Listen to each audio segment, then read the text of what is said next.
ಕೇಂದ್ರ ಸರ್ಕಾರದಿಂದ ರಾಜ್ಯಕ್ಕೆ ಅನುದಾನ ತಾರತಮ್ಯ ಹಿನ್ನೆಲೆಯಲ್ಲಿ ದಕ್ಷಿಣ ಕನ್ನಡ ಜಿಲ್ಲೆಯ ಮಂಗಳೂರಿನಲ್ಲಿ ನಳಿನ್ ಕುಮಾರ್ ಕಟೀಲ್ ಅವರ ಮನೆಗೆ ಎನ್ಎಸ್ಯುಐ ಕಾರ್ಯಕರ್ತರು ಮುತ್ತಿಗೆ ಹಾಕಲು ಯತ್ನಿಸಿದ ಘಟನೆಯನ್ನ ಬಿಜೆಪಿ ಖಂಡಿಸಿದೆ.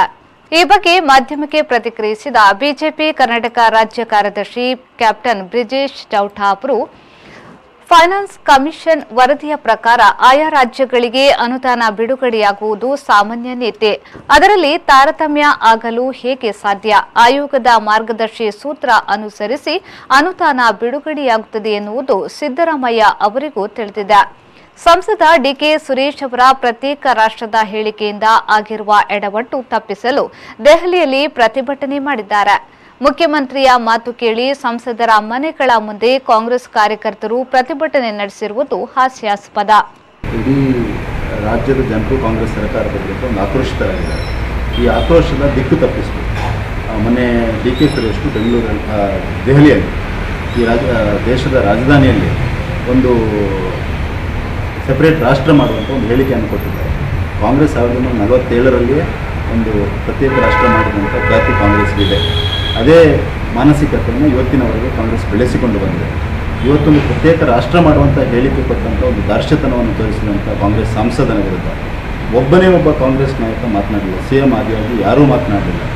ಈ ರೀತಿಯಾದಂಥ ಒಂದು ಆಕ್ರೋಶ ಕಾಂಗ್ರೆಸ್ನ ಮೇಲೆ ಇರುವಂಥ ಸಂದರ್ಭದಲ್ಲಿ ಕಾಂಗ್ರೆಸ್ ದೆಹಲಿಗೆ ಹೋಗಿ ನಾಟಕವನ್ನು ಮಾಡ್ತಾ ಇದೆ. ಅನುದಾನದ ಹಂಚಿಕೆಯಲ್ಲಿ ತಾರತಮ್ಯ ಆಗಿದೆ, ಟ್ಯಾಕ್ಸ್ನಲ್ಲಿ ತಾರತಮ್ಯ ಆಗಿದೆ ಅನ್ನೋಂಥ ನಾಟಕವನ್ನು ಮಾಡ್ತಾರೆ. ಸಂವಿಧಾನದ ಆಧಾರಿತವಾದಂಥ ಫೈನಾನ್ಸ್ ಕಮಿಷನ್ನ ಆಧಾರದಲ್ಲಿ ಎಲ್ಲ ಡೆವಲ್ಯೂಷನ್ ಆಫ್ ಫಂಡ್ಸ್ ಆಗ್ತದೆ. ಇಂಥ ಒಂದು ಸಂದರ್ಭದಲ್ಲಿ ಎಲ್ಲವನ್ನೂ ಗೊತ್ತಿದ್ದ ಸಿದ್ದರಾಮಯ್ಯ ಇವತ್ತು ಜನರ ದಿಕ್ಕು ತಪ್ಪಿಸುವಂಥ ಒಂದು ಪ್ರಯತ್ನವನ್ನು ಮಾಡ್ತಾ ಇದ್ದಾರೆ. ಅತ್ಯಂತ ನಾಚಿಕೆಗೇಡಿನ ಸಂಗತಿ. ಜನರಿಗೆ ನೀಡಿರುವ ಭರವಸೆಯನ್ನು ಈಡೇರಿಸಲಿಕ್ಕೆ ಕಾಂಗ್ರೆಸ್ಗೆ ಸಾಧ್ಯ ಆಗ್ತಾ ಇಲ್ಲ. ರಾಷ್ಟ್ರ ವಿರೋಧಿ ಮಾನಸಿಕತೆಯನ್ನು ಇಟ್ಟುಕೊಂಡು ಹೇಳಿಕೆಯನ್ನು ಕೊಟ್ಟಿರುವಂಥ ಡಿ ಕೆ ಸುರೇಶನ್ನು ಖಂಡಿಸುವಂಥ ಕನಿಷ್ಠ ಸೌಜನ್ಯವು ಕಾಂಗ್ರೆಸ್ನ ಮುಖ್ಯಮಂತ್ರಿಗಿಲ್ಲ. ಇಂಥ ಸಂದರ್ಭದಲ್ಲಿ ದಿಕ್ಕು ತಪ್ಪಿಸುವಂಥ ಕೆಲಸ, ನಮ್ಮ ಸಂಸದರ ಮನೆಯ ಮೇಲೆ ಮುತ್ತಿಗೆ ಹಾಕುವಂಥ ಕೆಲಸವನ್ನು ವಿದ್ಯಾರ್ಥಿಗಳ ಮುಖಾಂತರ ಮಾಡಿಸುವಂಥ ಪ್ರಯತ್ನವನ್ನು ಮಾಡ್ತಾ ಇದ್ದಾರೆ. ಇದು ಅತ್ಯಂತ ಖಂಡನೀಯ. ಯಾವುದೇ ಈ ರೀತಿಯ ಸಮಸ್ಯೆಗಳಿದೆ, ಕಾಂಗ್ರೆಸ್ಗೆ ಪ್ರಾತಿನಿಧ್ಯ ಇದೆ. GST ಕೌನ್ಸಿಲ್ನಲ್ಲಿ ಕಾಂಗ್ರೆಸ್ನ ಸದಸ್ಯರು ಇದ್ದಾರೆ. ಅಲ್ಲಿ ಹೋಗಿ ತಮ್ಮ ವಿಷಯವನ್ನು ಮಂಡನೆ ಮಾಡಿದ್ದಾರೆ. ಫೈನಾನ್ಸ್ ಕಮಿಷನ್ ಸಂವಿಧಾನದ ಆಧಾರದಲ್ಲಿ ನಡೆಯುವಂಥ ಒಂದು ಸಂಸ್ಥೆ. ಈ ಒಟ್ಟು ವ್ಯವಸ್ಥೆ ಅಂದರೆ ಕಾಂಗ್ರೆಸ್ ಡಾಕ್ಟರ್ ಬಾಬಾ ಸಾಹೇಬ್ ಅಂಬೇಡ್ಕರ್ರ ವಿರೋಧಿ, ರಾಷ್ಟ್ರದ ವಿರೋಧಿ, ಒಟ್ಟು ರಾಷ್ಟ್ರ ವಿರೋಧಿ ಮಾನಸಿಕತೆ ಕಾಂಗ್ರೆಸ್ನ ವಿರುದ್ಧ ಭಾರತೀಯ ಜನತಾ ಪಾರ್ಟಿ ಕಡಾಖಂಡಿತವಾಗಿ ಈ ರೀತಿಯ ಘಟನೆಗಳನ್ನು ಖಂಡಿಸ್ತದೆ ಮತ್ತು ಇದನ್ನು ಜನಮಾನಸಕ್ಕೆ ಮುಟ್ಟಿಸುವಂಥ ಪ್ರಾಮಾಣಿಕ ಪ್ರಯತ್ನವನ್ನು ನಾವು ಮಾಡ್ತೇವೆ. ಕಾರ್ಯಕರ್ತರು ಮತ್ತು MP ಅವರ ಮನೆಯಲ್ಲಿ ಮುತ್ತಿಗೆ ಹಾಕುವಂಥ ಪ್ರಯತ್ನ ನಮ್ಮ ಸಂಸದ ನಳಿನ್ ಕುಮಾರ್ ಕಟೀಲ್ ಅವರ ಮನೆ ಮತ್ತು ಇಡೀ ರಾಜ್ಯದ ಎಲ್ಲ ಸಂಸದರ ಮನೆಗೆ ಮುತ್ತಿಗೆ ಹಾಕುವಂಥ ಪ್ರಯತ್ನವನ್ನು NSU ಕಾರ್ಯಕರ್ತರು ಮಾಡ್ತಾ ಇದ್ದಾರೆ. ನಾನು ಆಗಲೇ ಹೇಳಿದಾಗೆ ಒಟ್ಟು ಜನರ ದಿಕ್ಕು ತಪ್ಪಿಸುವ ಪ್ರಯತ್ನವನ್ನು ಕಾಂಗ್ರೆಸ್ ಮಾಡ್ತಾ ಇದೆ. ಯಾವುದೇ ಹೂಳಿಲ್ಲದ ವಾದವನ್ನು ಸಿದ್ದರಾಮಯ್ಯನವರು ಮಾಡ್ತಾ ಇದ್ದಾರೆ. ಫೈನಾನ್ಸ್ ಕಮಿಷನ್ ಆಧಾರದಲ್ಲಿ GST ಕೌನ್ಸಿಲ್ ಏನು ನಿರ್ಣಯವನ್ನು ತೆಗೆದುಕೊಳ್ತದೆ, ಸಂವಿಧಾನದ ಅಡಿಯಲ್ಲಿ ಬರುವಂಥ ಎರಡೂ ಸಂಸ್ಥೆಗಳು, ಈ ಸಂಸ್ಥೆಗಳು ತೆಗೆದುಕೊಳ್ಳುವ ನಿರ್ಣಯದ ಆಧಾರದಲ್ಲಿ ಟ್ಯಾಕ್ಸ್ನ ಡೆವಲ್ಯೂಷನ್ ಆಗ್ತದೆ, ಫಂಡ್ಸ್ನ ಡೆವಲ್ಯೂಷನ್ ಆಗ್ತದೆ. ಸೊ ಇದರ ವಾದವನ್ನು ಅಲ್ಲೇ ಮಂಡಿಸಬೇಕು ಹೊರತು ಈ ರೀತಿ ಹಾದಿ ಬೀದಿಯಲ್ಲಿ ಮಾತನಾಡುವಂಥದ್ದು ಸಿದ್ದರಾಮಯ್ಯನಿಗಂತೂ ಶೋಭೆ ತರೋದಿಲ್ಲ. 13 ಸಾರಿ ನಾನು ಬಜೆಟ್ ಮಂಡನೆ ಮಾಡಿದೆ ಅನ್ನುವಂಥ ಒಂದು ಮಾತನ್ನು ಹೇಳ್ತಾ ಇರುವಂಥ ಸಿದ್ದರಾಮಯ್ಯ ಎಲ್ಲವೂ ಗೊತ್ತಿದ್ದು ಜನರ ದಿಕ್ಕು ತಪ್ಪಿಸುವಂಥ ಪ್ರಯತ್ನವನ್ನು ಮಾಡ್ತಾ ಇದೆ.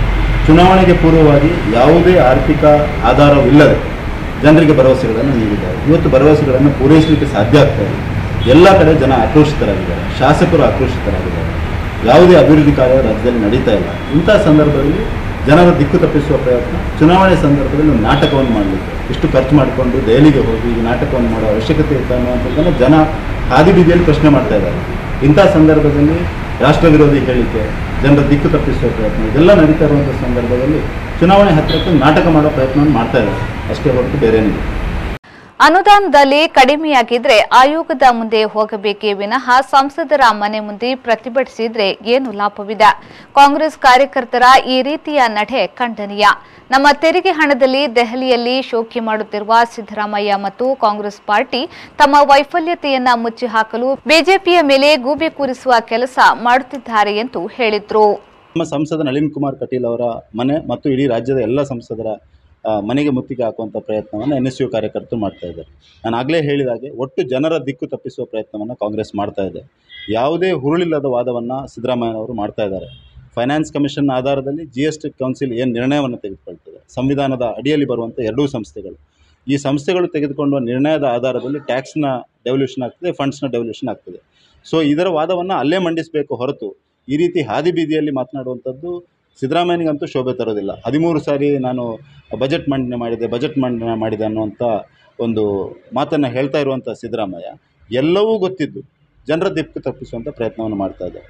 ಚುನಾವಣೆಗೆ ಪೂರ್ವವಾಗಿ ಯಾವುದೇ ಆರ್ಥಿಕ ಆಧಾರವಿಲ್ಲದೆ ಜನರಿಗೆ ಭರವಸೆಗಳನ್ನು ನೀಡಿದ್ದಾರೆ. ಇವತ್ತು ಭರವಸೆಗಳನ್ನು ಪೂರೈಸಲಿಕ್ಕೆ ಸಾಧ್ಯ ಆಗ್ತಾ ಇಲ್ಲ. ಎಲ್ಲ ಕಡೆ ಜನ ಆಕ್ರೋಶಿತರಾಗಿದ್ದಾರೆ, ಶಾಸಕರು ಆಕ್ರೋಶಿತರಾಗಿದ್ದಾರೆ.